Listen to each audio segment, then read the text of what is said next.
Hi friends, good morning. Wednesday lunch box work start பண்ணிடலாமா? First அடுப்புல பாலை காய வச்சுட்டு நெக்ஸ்ட் பொரியலுக்கு பாவக்காய் பொரியல் தான் ரெடி பண்ணியிருந்தேன். அதுக்கு கடாயில் ஆயில் சேர்த்து கடுகு, கருவேப்பிலை, பச்சை மிளகா, கட் பண்ணி வச்சிருக்க சின்ன வெங்காயம் வதங்கினதுக்கு அப்புறமா கட் பண்ணி வச்சிருக்க பாவக்காய், ஸோ உப்பு சேர்த்து நல்லா வேக வச்சு எடுத்துட்டோம்னா பொரியல் ரெடி. பொரியல் ஒர்க் முடிஞ்சிருச்சு. நெக்ஸ்ட் சாதம் வேக வைக்கிறதுக்கு தண்ணியும் கொதிக்க வச்சாச்சு.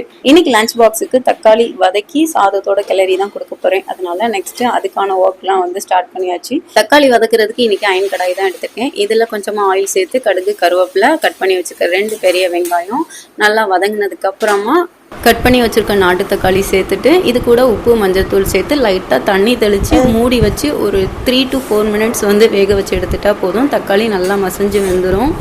ஃபைனலாக கொத்தமல்லியில் தூவி ஒயிட் ரைஸ் கூட கிளறி லஞ்ச் பாக்ஸும் பேக் பண்ணிடலாம். இன்றைக்கி ஸ்நாக்ஸுக்கு வேர்க்கடலை பாயில் பண்ணியிருந்தேன். கூட ஒரு பனானா வச்சு லஞ்ச் பாக்ஸும் ரெடி பண்ணியாச்சு.